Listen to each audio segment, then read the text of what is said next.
Welcome to the deep dive. Today, we are attempting something pretty ambitious, I'd say, a massive feat of nutritional cartography. That's putting it mildly. Yeah. We aren't just looking at your standard jams and jellies.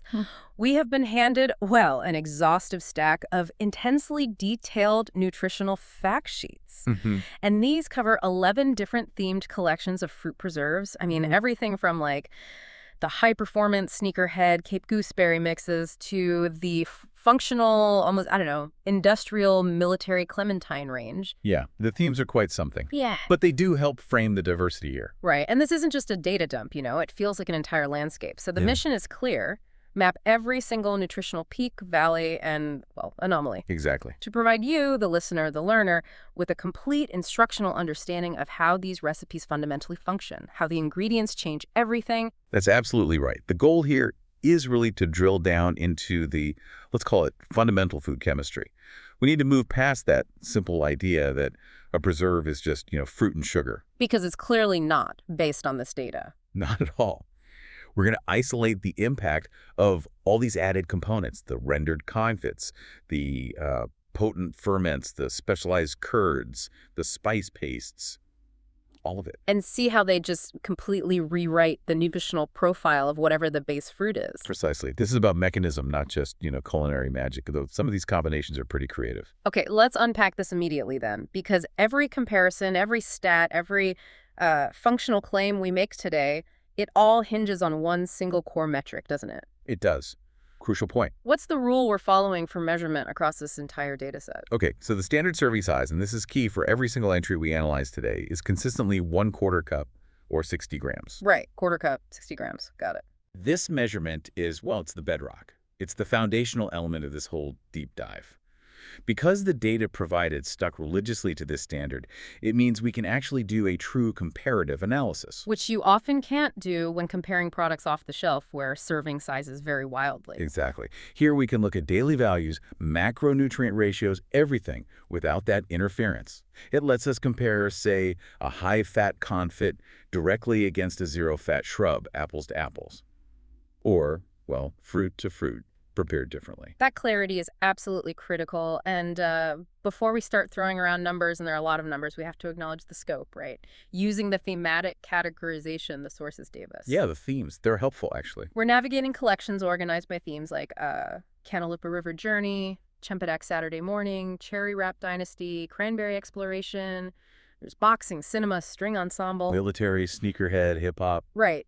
These themes, while maybe a bit playful on the surface, They actually help us organize.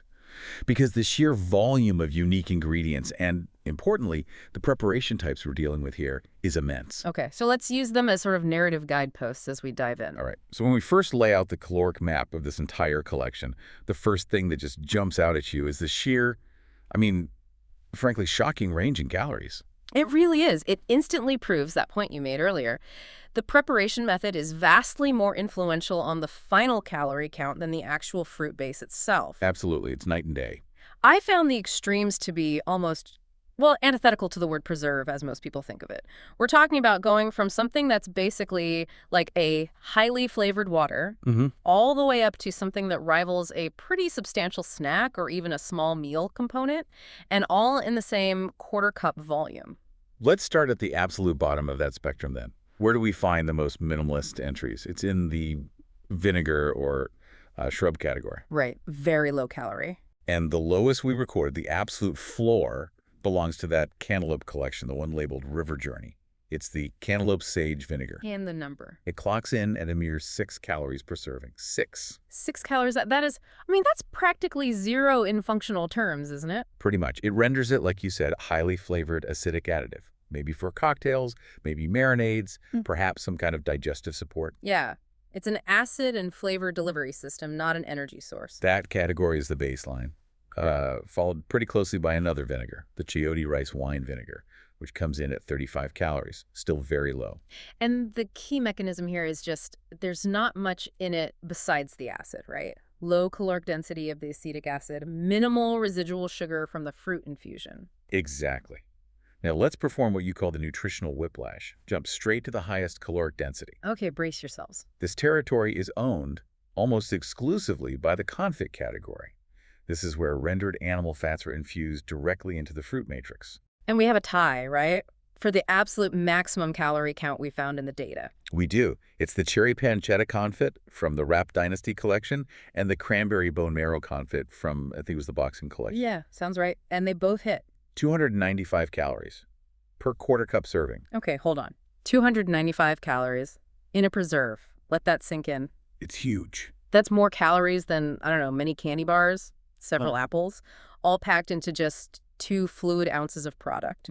That is the clearest possible signal that this process, this rendered fat infusion, whether it's bone marrow or, cured pork fat like pancetta, it doesn't just increase caloric density. It fundamentally transforms the product. It does. It's no longer just a sweet condiment. It's become a very high-energy, functional fat item. Right. The purpose changes completely. And this transformation means the user application changes entirely too, doesn't it? You wouldn't spread the 295-calorie confit on your morning toast like you would a regular jam. Not unless you're aiming for something very specific, nutritionally speaking.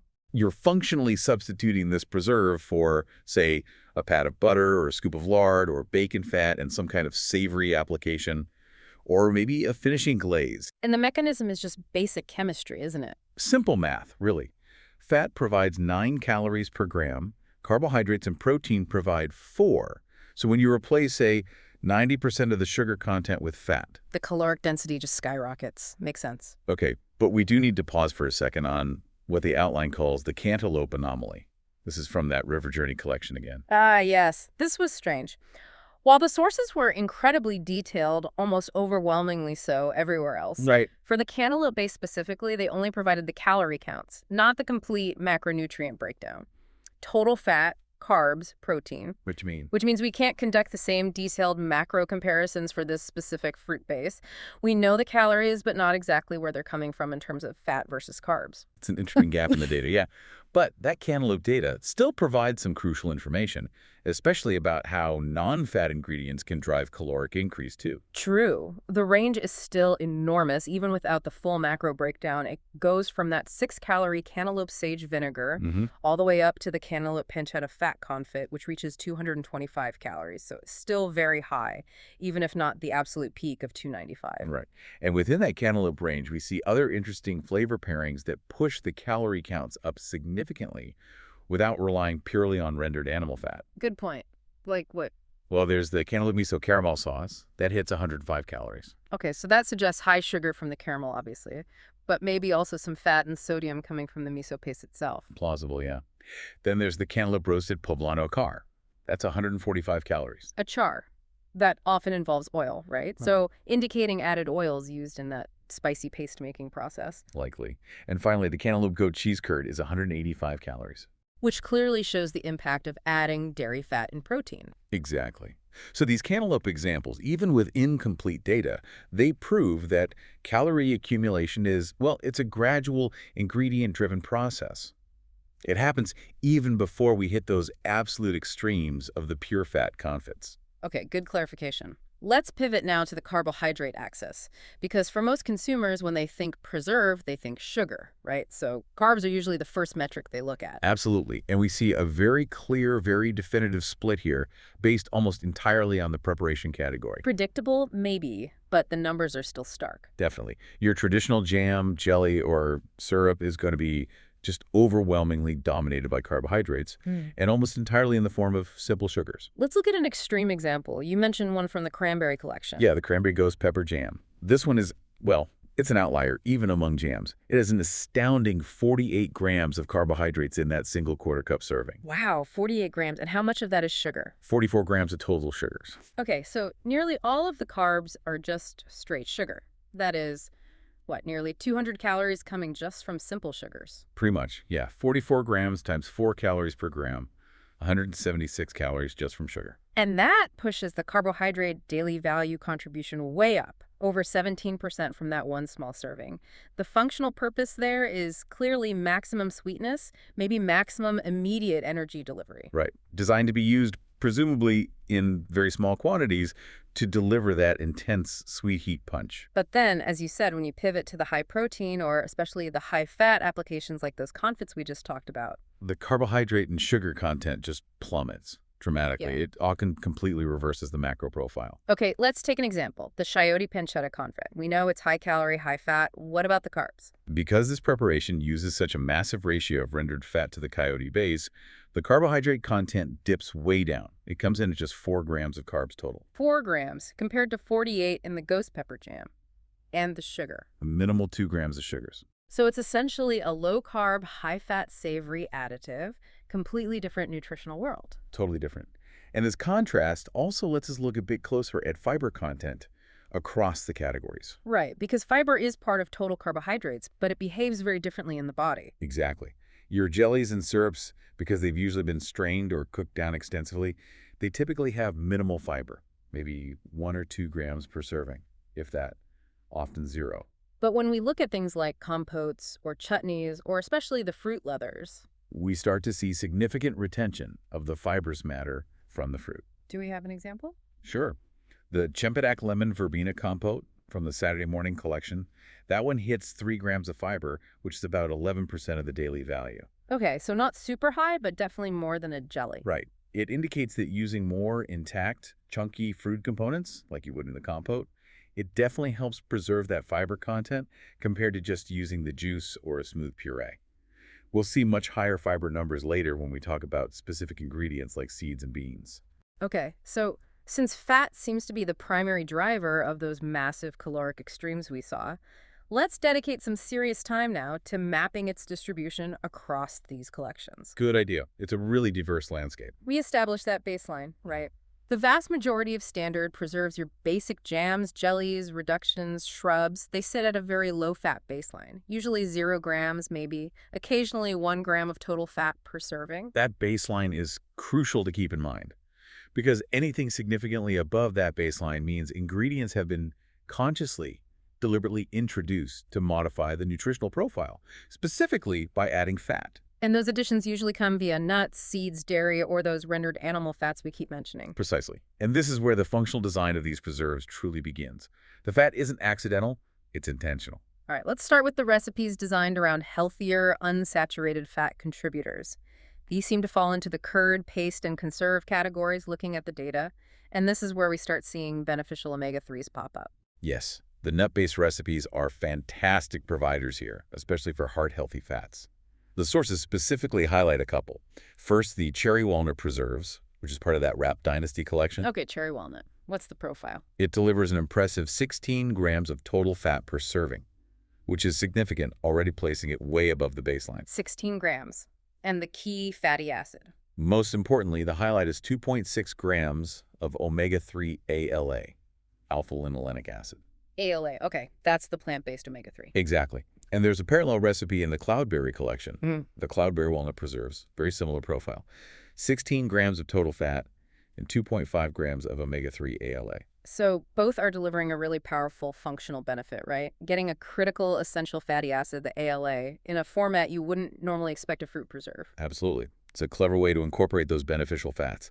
Walnuts are a known powerhouse for ALA. Now, the Sneakerhead Cape Gooseberry collection, that one seems focused on clean, functional ingredients based on the theme.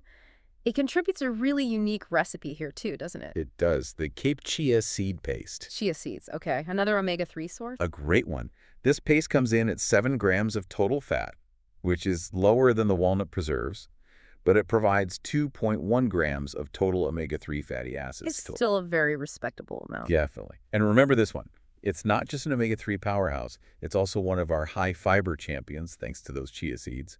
It hits 8 grams of fiber, which is 29% of the daily value. Wow. So that's a double whammy, healthy fats and high fiber. That Sneakerhead collection really seems to be prioritizing clean, functional density. It looks that way. Mm-hmm. Then sticking with nuts for a moment, we find the Cranberry Macadamia Conserve. This one stands out because it's the highest total fat nut-based recipe we found. Higher than the walnut ones. Yeah, it hits 24 grams of total fat per serving. 24 grams. That's getting close to the confit levels. Where's that fat coming from primarily? Macadamia nuts are known for monounsaturated fat. And that's exactly what the profile shows. Its unique signature is that it contains 19 grams of monounsaturated fat out of that 24-gram total. 19 grams of mono. Okay, so that's the desirable heart-healthy fat you find in things like olives and avocados. Right. It suggests that this conserve is specifically engineered for that beneficial fat profile. It's minimizing the saturated fat content while maximizing energy and these functional monounsaturated fats. Very different profile than, say, the butter confit we'll get to. Okay, that makes sense. A very deliberate design choice. Now, let's pivot hard, as you say, to the dairy curds. This is where we transition into more significant saturated fat territory, right? Exactly. These recipes are using rich, high-fat dairy components. Things like cream cheese, goat cheese, mascarpone. Examples. Well, in these dairy curd examples, we see a pretty consistent and significant elevation of saturated fat. Look at the Cape mascarpone curd. That one has 14 g total fat overall. Okay, and the saturated part. 9 grams of saturated fat, which is 45% of the daily value in that single quarter-cup serving. 45% DV from saturated fat. Wow, another one. The Chayote goat cheese curd.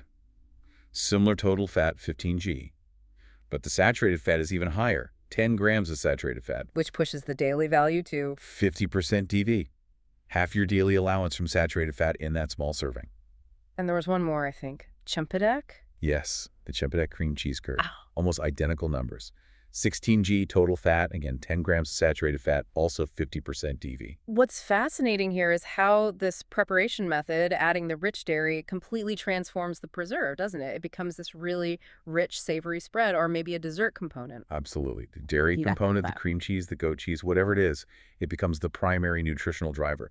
It's delivering not just that high saturated fat load, but also often significant amounts of calcium, maybe some vitamin A alongside it. So the fruit is almost secondary in terms of the macro profile. In many ways, yes. It provides the flavor base and some sugars, but the dairy dictates the fat and protein. Okay, so we've done healthy fats from nuts, we've done saturated fats from dairy. Now, finally, we reach the undisputed confit extremes, the rendered fats. Yep. This is the category that pushes the absolute upper limits. For both total fat and saturated fat daily value, DV, we are talking duck fat, bacon fat, butter, pancetta, mixed with fruit. Let's look at the absolute king of saturation first. Which one holds that title? That would be the cloudberry butter confit. Cloudberry and butter. Okay.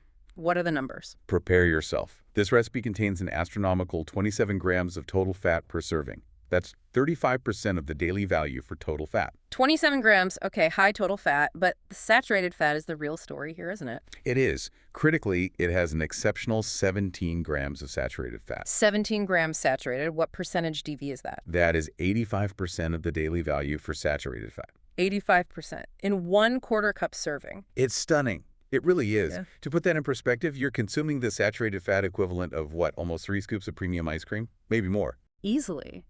Wow. This product is just, it's entirely redefined, isn't it? It's a fat delivery system. Completely. It's clearly not meant to be eaten raw like a jam. You'd imagine it being served warm, maybe as a savory glaze for meat, or perhaps even used as a cooking medium itself. Okay. Now, the other high-fat confits are also extreme, but they offer a slightly different nutritional profile, don't they? They're not all pure saturation like the butter one. That's right. Take the Clementine bacon fat confit. This one is part of the military collection, interestingly. Clementine and bacon fat. Okay, given the military theme, maybe that makes sense. High energy, shelf-stable source of calories for field rations, perhaps. Could be the thinking. Or the cherry duck fat confit from the Rapp Dynasty collection. Both of these deliver around 26 grams of total fat, so very close to the butter confit total. But the type of fat is different. Yes. While they're still high in saturated fat, around 9 grams, which is about 45% DV, so still very significant, the sources highlight their key functional difference. They have a high monounsaturated fat content as well. Ah, okay. Like the macadamia conserve, but from animal fat this time. Exactly. The cherry duck fat confit, for example, boasts 14 grams of monounsaturated fat. 14 grams mono. So that slightly mitigates the purely saturated fat impact of something like butter or lard. It pushes the profile closer to that of, say, healthy poultry fat? Precisely. It contrasts sharply with the pure saturation profile of the butter confit. Similarly, the cherry pancetta confit, the other one that hit 295 calories total, it's also high at 27 g total fat. But how much is monounsaturated? It has 15 grams of monounsaturated fat. 15 grams. So again, a significant amount. This really underscores that the specific source of the rendered animal fat profoundly dictates the final fatty acid breakdown, not just the total fat content. Duck fat is different from bacon fat, is different from butter fat, is different from pancetta fat. Absolutely crucial distinction. The type of fat matters just as much as the quantity. Okay, we've spent a lot of time on fat and sugar because they really define those energy extremes. Let's shift focus pretty dramatically now to fiber and protein. These provide more of the structural and maybe metabolic pillars of nutrition. Good transition. And we find some surprising heroes in these categories, too. Let's start with fiber. We saw earlier that compotes have more than jellies, but where do we find the real high-fiber champions in this collection? It seems they often use whole seeds, sometimes fruit leathers, or maybe unexpectedly some fermentation byproducts. You've nailed the key methods. And one collection stands out as the absolute high-fiber champion overall. It's the Cloudberry collection again. Cloudberry again. It seems to be a nutritional powerhouse all around. It really does. It delivers remarkable consistency in fiber across several different recipes. We see multiple Cloudberry preparations hitting the really remarkable target of 8 grams of fiber per serving. 8 grams, what percentage DV is that? That's 29% of the daily value for fiber. Almost a third of your daily need in that small quarter cup. Wow. Okay, which Cloudberry recipes hit that mark? It's a surprisingly diverse group. There's the Cloudberry dill ferment, The ferment. Interesting. the Cloudberry honey chutney, the Cloudberry paste oats obviously helping there, and the Cloudberry lingonberry leather. Leather, ferment, chutney, paste. That's quite a range of preparations, all hitting the same high fiber number. Why? What is it about Cloudberry combined with these methods? Well, it suggests two things, probably. First, the Cloudberry fruit structure itself must be highly fibrous to begin with. Lots of seeds or pulpy material. Okay. Second, the preparation method is clearly crucial for retaining that fiber. In the case of the leather, dehydration concentrates everything, including fiber. In the ferment and chutney, it implies the fruit solids, the pulp and seeds, are retained rather than being strained off like they would be for a syrup or jelly. Makes sense. Are there other high-fiber Cloudberry examples? Yes, even the Cloudberry Rose Hip Compote, which we'll talk about later for vitamin C, provides a very high 7 grams of fiber, 25 of DVP. So Cloudberry is just consistently fiber-rich across the board when prepared properly. And we can't forget the other 8-gram fiber entry, right? Right. Good catch. The Cape Chia seed paste from the Sneakerhead collection also hits that 8-gram, 29% BV mark. Which is less surprising, maybe, given its chia seeds. They're famous for fiber. Exactly. That's a classic strategy. Introduce a highly fibrous seed specifically to act as a functional fiber booster. Achieve the desired nutritional target through addition. We also saw fiber in other fruit leathers, right? Not just Cloudberry. Yes, dehydration seems to consistently concentrate fiber. The cranberry chipotle leather has 5G fiber, 18% DV, and the cranberry goji berry leather also hits 5G, 18% DV.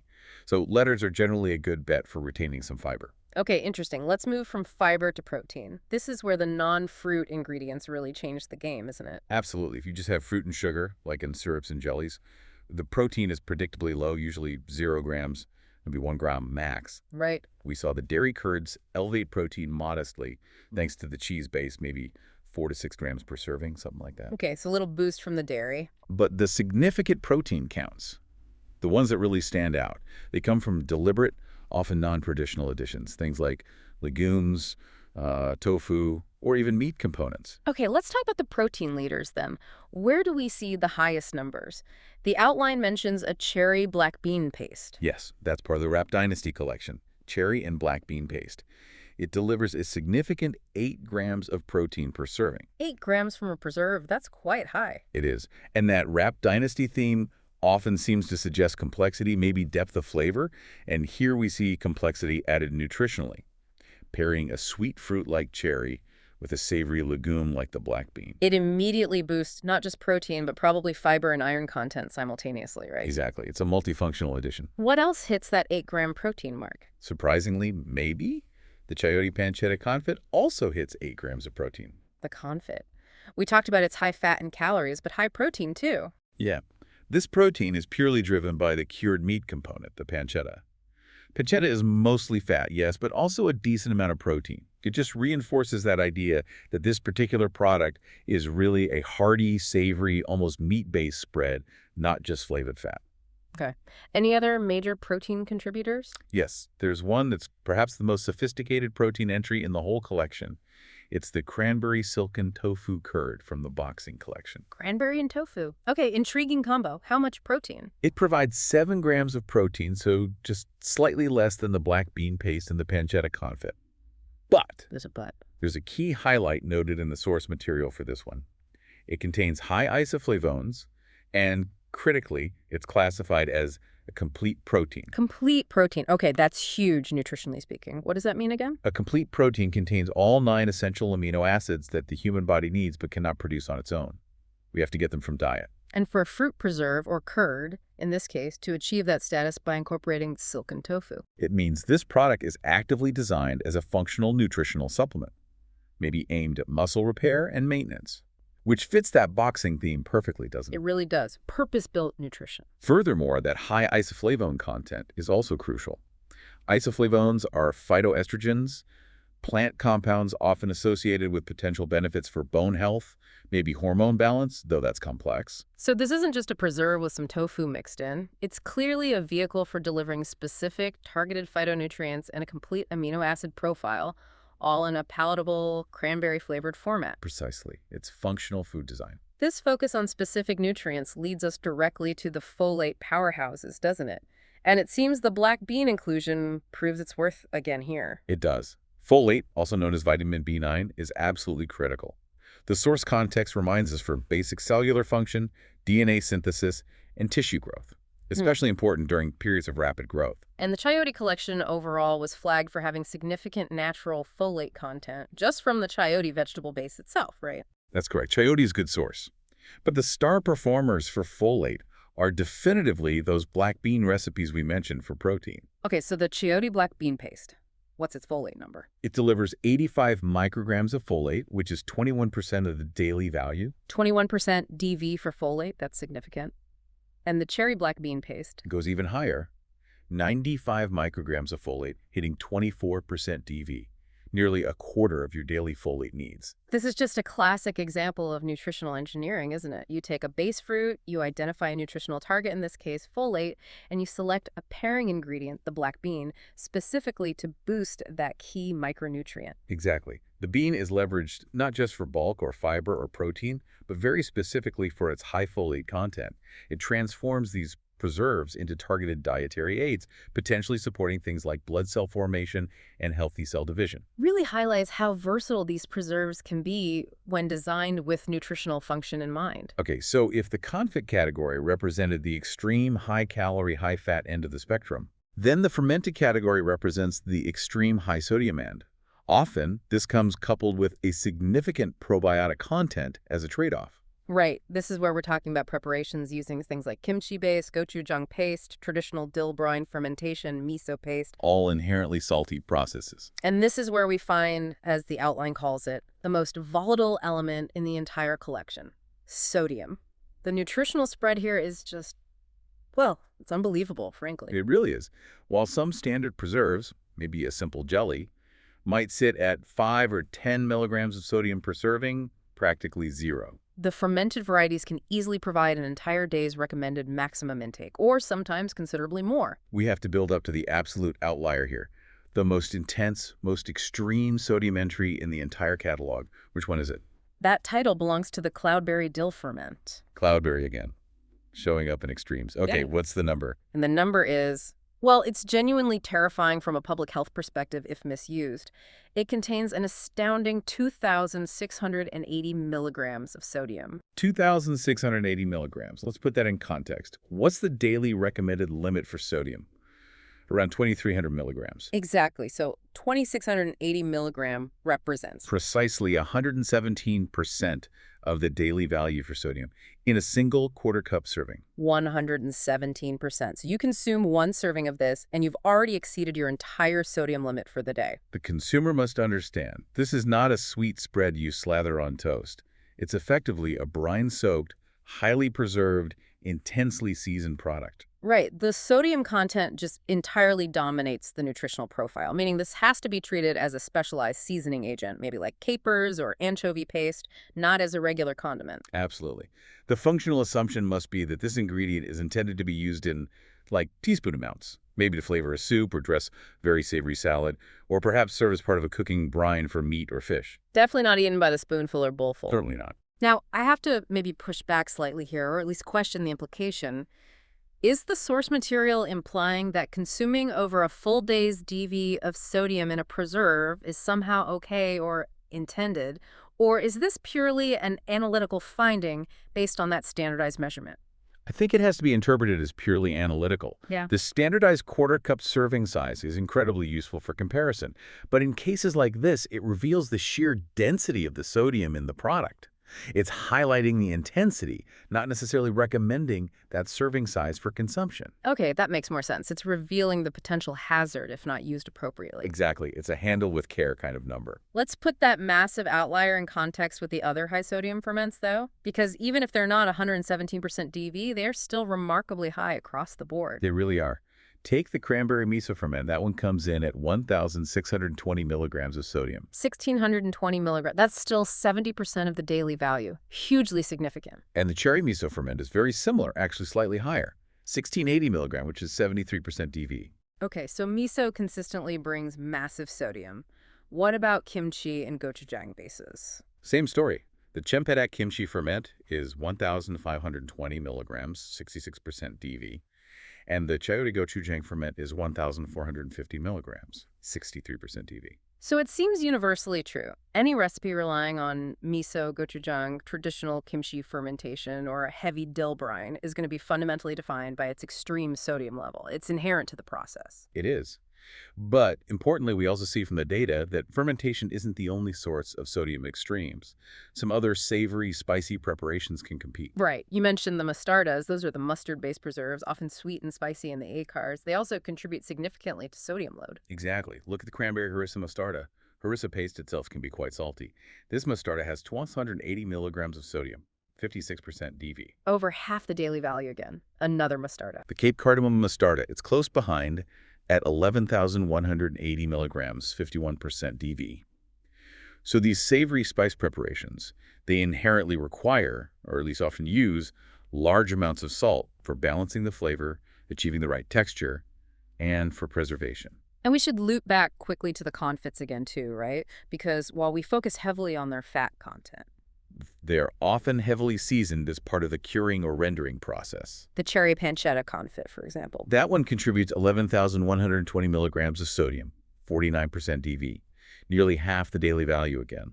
That sodium comes directly from the cured nature of the pancetta meat itself, and likely additional salt used during the rendering and preserving process. So high fat and high sodium potential in that one. A double whammy, potentially. Okay, so we have these incredibly high sodium levels, especially in the ferments, but there's a payoff, right? What's the key functional highlight across all these high sodium fermented recipes? The designation of very high probiotics. Ah, okay, the Sounds beneficial bacteria. That's the functional upside, the reason why you might tolerate or strategically use these high-sodium products in small amounts. The cloudberry dill ferment, despite its insane sodium, the Chempedak kimchi ferment, the cherry gochujang ferment, the miso ferments, they all seem to carry that very high probiotic status according to the source notes. So the thinking is, the high sodium environment is actually what facilitates or is necessary for the dense concentration of these beneficial bacteria, which are good for gut health. That's generally how traditional lactic acid fermentation works, yes. The salt inhibits spoilage bacteria while allowing the desirable probiotic strains, like lactobacillus, to thrive. So these preserves seem deliberately formulated as powerful functional foods targeting the digestive system. And the extreme salinity is, in essence, an unavoidable byproduct of maximizing that probiotic concentration through traditional methods. That appears to be the trade-off presented in this data, yes. High sodium, but very high probiotics. Use sparingly, get the gut benefits. All right, we've navigated the macronutrients, the calories, carbs, fats, protein, and the extremes of sodium. Now we enter the fascinating realm of micronutrients. The vitamins, the minerals, and especially the specialized bioactive compounds. Yes. This is where certain fruit bases, especially when paired strategically with other ingredients, achieve true superstar status, far exceeding what you might normally expect from a standard nutritional panel. And we have to start with vitamin C, right? Ascorbic acid. Where do we see the highest levels? Well, there's one collection that is just the undisputed monarch of vitamin C in this entire data set. It's the Cloudberry collection again. Cloudberry. It keeps coming up. It really does. The sources consistently label various cloudberry preserves as vitamin C superstars, and they frequently exceed 100% of the daily value, often by a large margin. Okay, so what's the absolute champion? The highest vitamin C entry in the entire collection. This is a figure that really demands attention. It's the Cloudberry Rosehip Compote. Cloudberry and rosehip. Okay, that sounds potent. What's the number? It delivers a staggering 180 milligrams of vitamin C per quarter cup serving. 180 milligrams. What is that as a percentage of the daily value? That is equivalent to 200% of the daily value for vitamin C. 200%. You get double your entire daily requirement of vitamin C from one small serving of this compote. It's phenomenal, isn't it? And it perfectly illustrates nutritional synergy. You take the naturally high ascorbic acid content of the cloudberry, and you combine it with rose hips, which are also famously packed with vitamin C. So the combination is way more potent than either ingredient alone might be in that volume. Exactly. It shows that strategic pairing is often the fastest route to achieving really high micronutrient density. Are other cloudberry recipes also very high in vitamin C? Yes, several others are close behind that top spot. The cloudberry lingonberry, leather lingonberries also being high in vitamin C hits 145 milligram, 161 per DDV. And the cloudberry orange marmalade delivers 125 milligram, 139% DV. So consistently well over 100% DV in many cloudberry preparations. It's clearly a defining feature of that fruit. Absolutely. Now, other collections are strong too, just maybe not as consistently extreme as cloudberry. The clementine collection, the one associated with the military theme. Right. Maybe that theme hints at shelf-stable immune support. Could be. It's also a vitamin C powerhouse. The clementine blood orange marmalade provides a remarkable 72 milligrams, which is 80% DV. Still very high. 80% is excellent. Any others? The clementine ginger leather hits 68 milligrams, 76% DV. And even the Cape gooseberry recipes, part of that sneakerhead clean eating theme, they're strong performers too, consistently above 50% DV. For example, the Cape blood orange marmalade is at 58 milligrams, 64% DV. Okay, so cloudberry is king. But clementine and Cape gooseberry are also very strong vitamin C contributors, especially when paired with other citrus or high C ingredients. Correct. Now, beyond just general vitamins like C, the sources focus heavily on more specific functional compounds. Let's look at the connection made between anthocyanins and anti-inflammatory effects. Okay. Anthocyanins are those pigments, right? The reds, blues, purples. Exactly. And the cherry recipes, which fall under that high-impact Rap Dynasty theme, are specifically designated in the notes as anthocyanin powerhouses. Meaning they're packed with these pigments. Yes. And these anthocyanins function as potent antioxidants in the body. The source material explicitly links them to supporting cardiovascular health and potentially reducing systemic inflammation. So the cherry preserves are positioned not just for flavor, but for these specific bioactive benefits. That seems to be the implication. And then cranberry brings its own unique, highly specialized defense mechanism compound. Ah, yes, you mentioned this earlier, the PAX. Exactly. Cranberry is noted for containing elite-level proanthocyanidins, or PACs. And what makes PAX special? Their unique molecular structure. These PACs have an anti-adhesion property, particularly against certain bacteria like E. coli. The sources note their highly targeted support for urinary tract health because of this mechanism. Right, the classic cranberry UTI connection. Precisely. But the sources also mention general cardiovascular support from PACs as well. This high level of specialization makes the cranberry collection, across its various preparations, a highly functional, targeted product line based on these unique compounds. Okay. What about other unique compounds tied to specific fruits? The Cape gooseberry had something mentioned. Yes, the Cape gooseberry, also known as physalis, is noted in the data for containing physalis compounds. And their function. The notes highlight them specifically for their anti-inflammatory properties. So another targeted benefit beyond general antioxidants. And then there are some functional signatures that seem designed to change our metabolic state entirely, aren't there? Like melatonin? Yes. Think about the cherry collection again, Rap Dynasty. Cherries, especially tart cherries, are one of the few natural food sources of melatonin, the hormone that regulates sleep-wake cycles. And the preserve recipes highlight this. They do. It's specifically pointed out as a key highlight in recipes like the cherry vanilla leather and the cherry balsamic reduction. Meaning these are, by design, potentially evening preserves, something to consume to support healthy sleep cycles. That seems to be the explicit functional positioning based on the natural melatonin content. Pretty clever. What about cloudberry again? Did it have other unique compounds besides vitamin C and fiber? It did. The cloudberry is also noted for containing unique ellagic acid and other phenolic compounds. Which are? Potent antioxidants with various studied health benefits. It just reinforces the overall nutritional profile of the cloudberry. It seems to be about extreme micronutrient and phytochemical density. Okay. Now, in terms of just overall antioxidant density, not tied to one specific compound, was there a category that stood out? Yes, the status of very high antioxidants was shared across several specific reduction preparations. Reductions, like balsamic reduction. Exactly. The cherry balsamic reduction, the cranberry pomegranate reduction, and the clementine balsamic reduction all share this very high antioxidant status in the notes. And the mechanism here is just concentration, right? Simple concentration. By slowly cooking down the fruit and other ingredients, you reduce the water content significantly. This effectively concentrates the naturally occurring antioxidants by mass, making the final product much denser in these beneficial compounds per spoonful. Makes sense. Okay, finally, in this section, we have to look at vision health. There was one specific preparation highlighted for carotenoids. Yes, this one really stood out. It's the cranberry goji berry leather. Cranberry and goji berry, another superfood pairing. What was highlighted? It's noted for its high zeaxanthin content and very high beta-carotene content. Zeaxanthin and beta-carotene, those are crucial for eye health, right? Especially macular health. Absolutely. They are key carotenoids that accumulate in the retina and help protect against light damage and age-related degeneration. And the goji berry is likely the ingredient doing the heavy lifting here. Almost certainly. Goji berries are famous for being rich in these specific carotenoids. So this is another clear example of pairing a base fruit, cranberry, with a targeted superfood additive, goji berry, to achieve a very high concentration of specific health compounds in this case for vision support. Fascinating how targeted these pairings can be. All right, this has been incredibly detailed already. Let's dedicate this final instructional section, as planned, to really comparing similar types of recipes across the different fruit bases. We can focus on the specific mechanics and functional components that define each category of preserve, moving beyond just listing stats. Great idea. This helps synthesize the information and understand the why behind the numbers. Where should we start? How about the savory and spicy preserves? We touched on them with sodium, but let's look closer at the Eckhars and the mustard mustardas. Okay, so these preparations, as a category, they consistently utilize powerful flavor agents. Chiles, mustard seeds, savory spices like cumin or coriander maybe.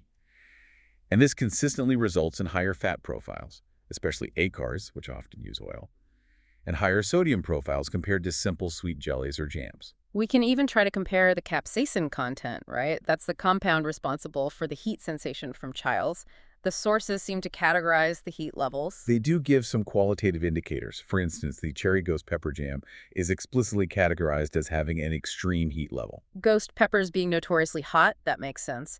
It signals the maximum presence of capsaicin in that product. Use with extreme caution. Exactly. Then there's a high capsaicin category, with recipes fall in there. Recipes like the cherry chipotle mostarda, chipotle has a smoky heat, and the Cape habanero achar, habaneros are also very hot.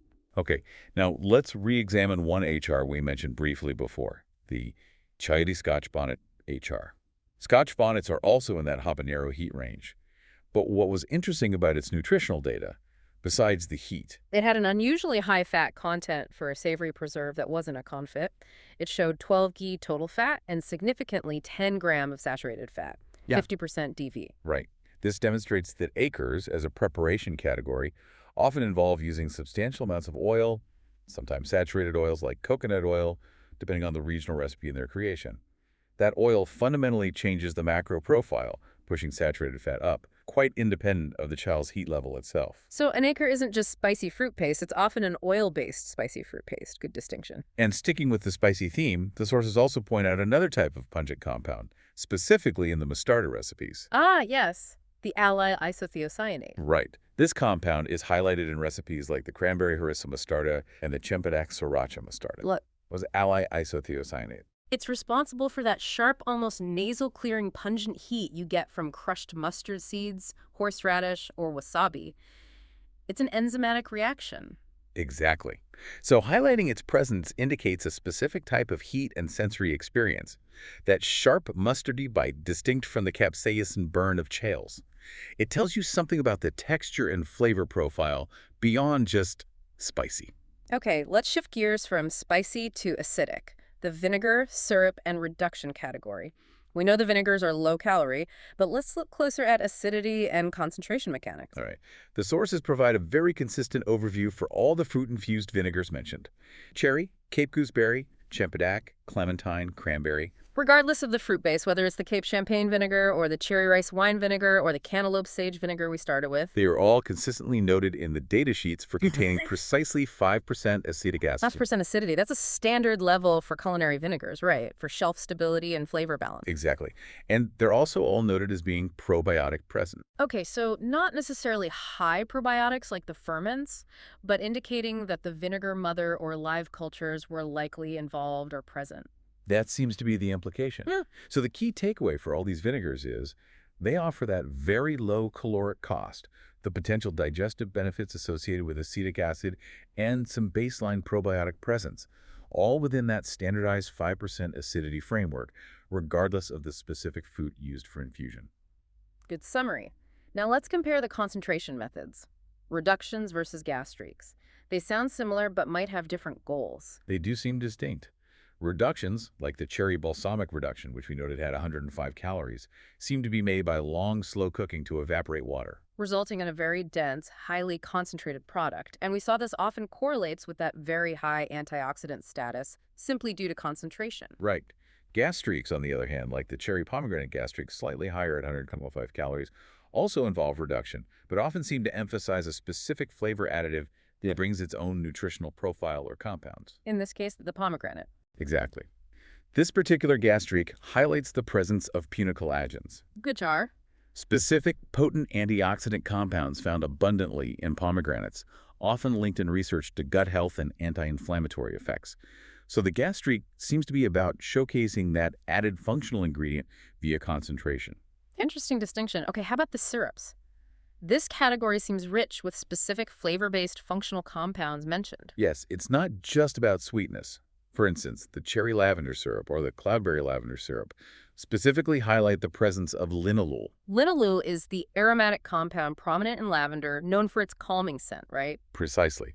So including it suggests an intended aromatic or sensory functional benefit beyond just flavor. Similarly, anything with vanilla, like the cherry vanilla leather, highlights vanillin. And the syrups often use specialized sweeteners too, which bring their own properties. Good point. The chayote agave nectar syrup is noted for the presence of inulin. Inulin is a prebiotic fiber found naturally in agave. Right. Confirming its functional design is likely aimed at being a gut-supportive sweetener, feeding beneficial bacteria. Meanwhile, the clementine maple syrup emphasizes mineral content, specifically highlighting its manganese, 0.6 milligrams, 26% DV. Manganese, a trace mineral essential for metabolism and bone health, abundant in maple syrup. Exactly. It shows the sweetener choice itself is highly strategic, selected for its own unique nutritional contribution, not just its sweetness level. Compare that to, say, the cranberry acacia honey syrup, 34G sugars, versus the cranberry osmanthus honey syrup, also 34G sugars. Same base fruit, same sugar level. But the highlight shifts. Acacia honey might be noted for potential prebiotic properties, while osmanthus honey brings unique floral aromatic compounds. The macro impact might be similar, but the functional nuance is different. Very detailed. Okay, let's move to the compound butters and other explicitly fat-based preserves besides the confits. Here, the focus seems to be combining high saturated fat with specific micronutrients, often derived from added herbs. Exactly. Look at the cherry sage brown butter. We know butter is high in saturated fat, and browning it concentrates it further. This one has a massive 12 grams of saturated fat, 60% DV per serving. 60% DV saturated fat. But the sage part adds something else. Yes. Because of the added sage, it's also noted for containing 18 micrograms of vitamin K. Vitamin K, essential for blood clotting and bone health, found richly in leafy greens like sage. Precisely. Similarly, the cloudberry herb butter pairs high saturation, 10 grams sat fat, 50% DV, with an even higher 25 micrograms of vitamin K due to the mix of herbs used. So it's fat delivery plus a targeted micronutrient. Interesting synergy. Now, the Cranberry Collection, themed martial arts cinema, introduces some really unique textural and functional inclusions, reflecting ingredients common in traditional Asian cuisine. Yes, specifically water chestnut and lotus root. How are they used? There's a cranberry lotus root compound butter, which hits 20 grams total fat, bringing that unique, crunchy texture of lotus root. And there's also a cranberry water chestnut paste, which is specifically noted for its high potassium content, 285 milligrams. Water chestnuts are a good source of this key electrolyte. Reflecting maybe hydration or muscle function, fitting the theme? Possibly. It shows again how inclusions are chosen for specific properties, whether textural or nutritional. Which brings us finally to the date and fig factor. Analyzing preserves, where dried fruits are the main additive. What's the primary nutritional impact here? Minerals and fiber, predominantly. Dried fruits are essentially concentrated whole fruits.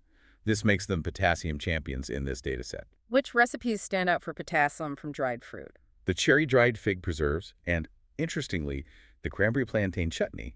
Plantains are botanically fruits, often used dried or cooked. Both contain a high 385 milligrams of potassium, which is 11% of the daily value. 11% DV for potassium is quite good. Figs and plantains are known sources. Exactly. By concentrating their solids through drying, these ingredients provide extremely dense sources of these essential minerals compared to their fresh counterparts by weight. And that drying and concentration also dramatically boosts the fiber again. It does. The cherry-dried fig preserves, for example, provide 5G of fiber, 18% DV. Figs are naturally very fibrous. So this confirms that core principle again.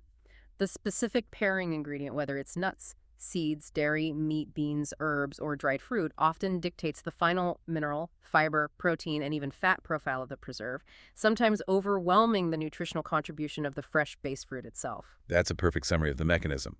The base fruit provides the canvas, but the additions paint the detailed nutritional picture. Hashtag conclusion, synthesis, and application. Wow, okay. This has been an incredibly exhaustive, truly instructional deep dive into every corner of these nutritional maps. We've covered a massive amount of detail. Let's try to synthesize the absolute key takeaways that must stick with you, the listener, the learner, as you try to navigate this, well, functional food landscape that these preserves represent. All right. 4 key points distilled from everything we discussed.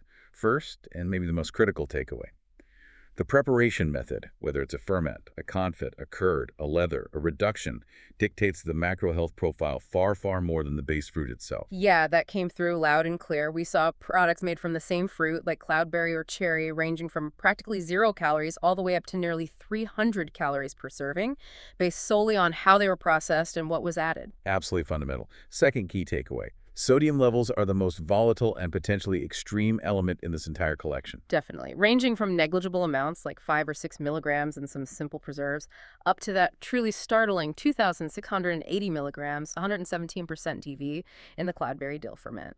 And this extreme sodium volatility is intrinsically linked to those functional preparation methods, particularly traditional fermentation and heavy seasoning in savory applications like mostardas or some confits. Got it. Method drives macros. Sodium is wildly variable. What's number 3? Third, strategic pairing is the absolute key to elevating targeted nutrients. It's not accidental. Right. We saw countless examples. Using legumes like black beans specifically to maximize folate and iron. Using nuts like walnuts or seeds like chia to deliver high levels of omega-3 fatty acids and vitamin E. Or combining naturally high C fruits like cloudberry with other high C ingredients like rosehip or citrus to push vitamin C levels into that extreme 150-200% DV range. The synergy is intentional. Okay. And the final key takeaway. Number 4. These preserves, when designed this way, offer highly targeted functional benefits that go way beyond basic nutrition. Like the melatonin naturally present in the cherry preserves, explicitly highlighted for sleep support. Or the specialized packs in cranberry, noted for their specific anti-adhesion mechanism supporting urinary tract health. Or the isoflavones and complete protein profile delivered via the tofu and miso-based varieties, offering targeted phytonutrients and all essential amino acids. Exactly. These aren't just incidental findings, they appear to be core design features of many of these recipes. So when you put all that together, the sheer complexity of these nutritional maps, the deliberate engineering, It strongly suggests that viewing these products merely as sweet condiments or simple fruit spreads fundamentally misses their true identity. Yeah. When we look at the hard data, like the cranberry bone marrow confit providing 295 calories, but also a massive 88% of the daily value for vitamin B12, which we didn't even dive deep on, but it's Yeah. in the notes. Or that cloudberry dill ferment delivering 117% DV of sodium alongside very high probiotics. The line between what we traditionally think of as a fruit preserve and what constitutes a highly specialized, potent dietary supplement or functional food, well, it seems intentionally blurred here, doesn't it? It really does.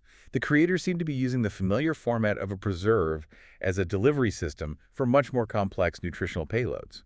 Which leads us to the ultimate provocative question for you, the listener, to ponder after this deep dive. How does this functional food approach potentially redefine the role of flavor and nutrition in your own pantry? When a single quarter-cup serving of something labeled preserve or confit or curd can potentially serve as a targeted, high-density source for everything from sleep-supporting melatonin to vision-protecting carotenoids to near-daily requirements of vitamin B12 or massive doses of probiotics with equally massive sodium. Is your jam jar actually a highly specialized delivery system in disguise? What does that mean for how you choose, use, and think about these kinds of products? Something to consider.